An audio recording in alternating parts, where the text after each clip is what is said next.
तो इससे पहले वाली वीडियो में मैं जो है आपको इससे पहले वाली पंक्तियाँ बता चुकी हूँ। अब जो है हम आगे की पढ़ेंगे। हम स्टार्ट करेंगे, मैं नुजूर से लेकर मस्त बहा करता हूँ। तो चलिए शुरू करते हैं। मैं निजूर के उद्धार लिए फिरता हूँ, मैं निजूर के उपहार लिए फिरता हूँ। है ये अपूर्ण संसार न मुझको भाता, मैं स्वप्नों का संसार लिए फिरता हूँ। मैं जला हृदय में अग्नि दहा करता हूँ, सुख दुख दोनों में मग्न रहता हूँ। जग भव सागर तरने की नाव बनाए, मैं भव मोजों मर मस्त बहा करता हूँ। तो जब भी हम संदर्भ प्रसम व्याख्या लिखते हैं तो सबसे पहले जो है हम दो लाइनों को डैश डैश करके लिखते हैं, उसे हम संकेत कहते हैं। तो संकेत करके डैश डैश करके लिखते हैं। स्टार्टिंग की 2-3 वर्ड और लास्ट के 2-3 वर्ड को हम लिख देते हैं। इससे पता चल जाता है कि हमने जो कहाँ से कहाँ तक उसको लिखना है हमें। तो मैं नुजूर से मैंने डैश डैश करके बहा करता हूँ कर दिया। संदर्भ में ये आता है कि आपने जो ये पंक्तियाँ हैं यानी ये जो कविता की लाइनें हैं ये आपने कहाँ से ली है और इसके जो है कवि कौन है। तो ये 3 चीज़ें जो है इसमें आती है। जिसके पहले वाली वीडियो में भी हम जो है हरिवंश राय बच्चन जी के ही पढ़ रहे थे, इसलिए संदर्भ जो है वैसे का वैसे ही आएगा क्योंकि हम जो है उन्हीं की कविता भी पढ़ रहे हैं और वही हम कंटिन्यू कर रहे हैं। इसलिए जो है ये संदर्भ सेम ही आएगा कि जो है हमारी पाठ्य पुस्तक हिंदी की किससे ली गया है, आरो भाग 2 से लिया गया है। और इसकी जो कविता का नाम क्या है वो क्या है, आत्म परिचय। और इसके कवि कौन है, हरिवंश राय बच्चन जी हैं। यही बात यहाँ पे लिखी हुई है। अब प्रसंग में आया है कि प्रसंग में ये बताना रहता है कि हमने जो ये पंक्तियाँ ली हैं यानी ये जो लाइनें ली हैं कविता की, ये जो है क्या बताना चाह रही हैं। तो इसमें कवि क्या बता रहे हैं कि इस कविता में कवि जीवन को जीने की शैली के बारे में बता रहे हैं कि हमें जो जीवन को किस तरीके से जीना चाहिए। बाकी आप अभी समझेंगे तो आपको खुद ही पता चल जाएगा, तो आप मन से ही प्रसंग लिख सकते हैं। ज़रूरी नहीं है जो यहाँ पे दिया वही लिखना है, बस इससे रिलेटेड होना चाहिए, इस कविता से रिलेटेड यानी इन पंक्तियों से मैच करना चाहिए।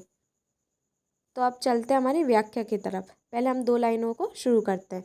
मैं निजूर के उद्धार लिए फिरता हूँ, मैं निजूर के उपहार लिए फिरता हूँ। तो इसमें कवि जो है क्या कह रहे हैं, तो आपको शब्दार्थ यानी इनके जो मतलब भी पता होना चाहिए। जैसे निज का होता है अपना, उद्धार का मीन्स होता है भाव, भाता के मीन्स होता है अच्छा लगना, कोई भी चीज़ अच्छी लगती है तो हम बोलते हैं हमें ये चीज़ भा रही है। अग्नि यानी आग, दहा मतलब जलना, जग मतलब संसार, भव सागर मतलब संसार रूपी सागर, नाव यानी किश्ती, मौजों पर यानी तरंगों पर या हिलोरों या लहरों पर। तो अब जो शुरू करते हैं। तो कवि क्या कह रहे हैं, मैं निजूर का उद्धार लिए फिरता हूँ यानी मैं अपने मन के लिए, निज यानी अपना होता है और उर यानी होता है मन, मन के लिए क्या कर रहे हैं, अपनी भावनाओं को उद्धार करने के लिए क्या कर रहे हैं, दुनिया के सामने कहने की कोशिश कर रहे हैं। यानी जो है वो अपने मन की बात व्यक्त करने के लिए जो है कोशिश कर रहे हैं। और क्या है, मैं निजूर के उपहार लिए फिरता हूँ यानी उन्हें खुशी है कि जो उपहार उन्हें मिले हैं उन्हें वे साथ लिए फिरते हैं। यानी जो भी उपहार उन्हें मिले हैं किसी से भी, तो वो जो है उन्हें अपने साथ लिए फिरते हैं। यानी अपने निजूर यानी अपनों के द्वारा जो उपहार दिए गए हैं उसे लिए फिरते हैं वो। आगे क्या बोल रहा है कि है ये इस अपूर्ण संसार न मुझको भाता, मैं स्वप्नों का संसार लिए फिरता हूँ। तो अपूर्ण क्या होता है, अधूरा होता है। तो ये जो अधूरा संसार है वो उनको जो भाता नहीं, यानी उनको जो अच्छा नहीं लगता है, अधूरा सा लगता है, इसलिए क्या है उन्हें ये पसंद नहीं है। ये जो संसार है इसलिए उन्हें पसंद नहीं है। वो क्या करते हैं, वो अपने सपनों का यानी अपनी कल्पना का संसार लिए फिरते हैं। उन्हें ये अधूरा संसार तो पसंद नहीं है, लेकिन वो अपनी दुनिया में जो उन्होंने कल्पना की गई है वो उसके जो कल्पना है उसको लिए जो है फिरते हैं। यानी अपनी कल्पना के अनुसार जो है इस संसार को देखते हैं। उनकी कल्पना कैसी है कि उन्हें जो है प्रेम से भरा संसार जो है अच्छा लगता है। जहाँ प्रेम है वहाँ पे जो है उन्हें अच्छा लगता है, यानी प्रेम से रहे पूरा संसार तो उन्हें अच्छा लगता है। आगे क्या बोल रहे हैं कि मैं जला हृदय में अग्नि दहा करता हूँ। अग्नि का मतलब पता ही आपको, आग, और दहा मतलब जलना होता है। कवि क्या कह रहे हैं कि मैं अपने हृदय में जो है आग जलाकर उसमें जलता हूँ, अर्थात मैं प्रेम की जलन को स्वयं ही सहन करता हूँ। यानी उनको दुनिया से जो है अधूरी लगती है क्योंकि वो प्रेम से नहीं रहती, इसलिए उसी की आग में जो है यानी जो है खुद को ही जला रहे हैं, उस आग में जो है खुद ही जल रहे हैं। तो यही बात वो यहाँ कह रहे हैं। क्यों, क्योंकि प्रेम की जलन को, यानी प्रेम नहीं है दुनिया में इसलिए। आगे क्या बोल रहे हैं कि सुख दुख दोनों में मग्न रहा करता हूँ। मग्न यानी उसी में खोना, यानी उसी में मस्त रहना।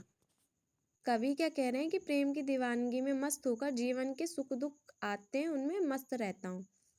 यानी कवि जो है अंदर ही अंदर प्रेम की जलन से जो जल रहे हैं, लेकिन फिर भी जितने भी सुख दुख आते हैं यानी दुख आ रहे हैं सुख आ रहे हैं, फिर भी वो क्या कर रहे हैं, उस प्रेम की दीवानगी में मस्त होकर मस्त रहते हैं। यानी ऐसा नहीं है कि वो उदास रहते हैं, वो मस्त ही रहते हैं।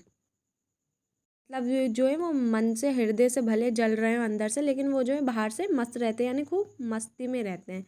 ऐसा नहीं है कि बहुत ही उदास रहे, नहीं, कोई भी सुख आए चाहे दुख आए वो मस्त रहते हैं। आगे क्या बोल रहे हैं कि जग भव सागर तरने को नाव बनाए। सागर मतलब होता है कोई भी चीज यानी कोई भी कठिनाइयों से पार हो जाए, हमारी नैया आगे चली जाए, तो वही होता है भव सागर तरने, यानी जो संसार से हम भव सागर हो जाए, यानी सारी जितनी भी आपदा है उनसे हम पार हो जाए। ये संसार क्या है, आपदाओं का सागर है, यानी जो हमारा ये पूरा संसार है आपदा यानी कोई ना कोई परेशानी है, और इसी का ये क्या है, पूरा सागर है, कोई ना कोई परेशानी कुछ ना कुछ कहीं ना कहीं चलता ही रहता है। इसको पार करने के लिए लोग क्या कर रहे हैं, कर्म रूपी नाव बना रहे हैं। यानी कर्म रूपी क्या है, ये जो है जितनी भी परेशानी है उनके बावजूद भी लोग काम कर रहे हैं, आगे बढ़ रहे हैं, यानी रुक नहीं रहे हैं, वहीं पे कुछ ना कुछ कर रहे हैं और अपनी जो भव सागर है उसको क्या कर रहे हैं, पार लगा रहे हैं। जैसे अपन सभी जो है कर्म कर रहा है, कुछ ना कुछ कर्म कर रहा है, कोई पढ़ रहा है, कुछ कुछ कर रहा है, कोई नौकरी कर रहा है, तो हम जो है भवसागर को पार कर रहे हैं, यानी अपनी नैया को आगे बढ़ा रहे हैं। और हम भी आने वाले समय के लिए क्या कर रहे हैं, अपनी एक नाव बना रहे हैं। नाव कैसे बना रहे हैं, जैसे आप अभी पढ़ रहे हो तो पढ़ लिख कर आप और अच्छा बनोगे, आगे और कर्म करोगे, तो वही क्या बन रहा है, नाव बनाते हैं। आगे कवि क्या कह रहे हैं कि मैं भव भोजों पर मस्त बहा करता हूँ। परंतु कवि क्या कर रहे हैं, संसार रूपी सागर की लहरों पर मस्त होकर बहते हैं, उसे संसार की कोई चिंता नहीं है। यानी संसार में जितनी भी परेशानी जितना भी कुछ है, तो उसके बावजूद भी कवि क्या कर रहे हैं, उस संसार रूपी जो सागर है उसकी लहरों पर क्या मस्त होकर बह रहे हैं, उन्हें कोई टेंशन नहीं कुछ नहीं, और वो फिर भी जो मस्त बह रहे हैं, कितनी परेशानियाँ हैं कितना भी सुख दुख आए, लेकिन वो ऐसा नहीं रुक रहे हैं, वो जो आगे बढ़ रहे हैं और एकदम मस्त होकर जो है बह रहे हैं, यानी आगे बढ़ रहे हैं, बह रहे हैं यानी आगे बढ़ रहे हैं, और उन्हें जो है संसार की कोई चिंता नहीं, उन्हें संसार से कुछ नहीं है, वो बस आगे बढ़ते चले जा रहे हैं। तो ये जो हमने हमारी पंक्तियाँ कंप्लीट कर ली, तो उम्मीद करती हूँ आपको समझ में आ गया होगा, और अब मैं आप चाहती हूँ कि आप प्रसंग भी आप मन से लिखो। आप ये भी लिख सकते हो, कवि जो है अपनी मस्ती में मग्न होकर इस भवसागर से पार करने की बात कर रहे हैं।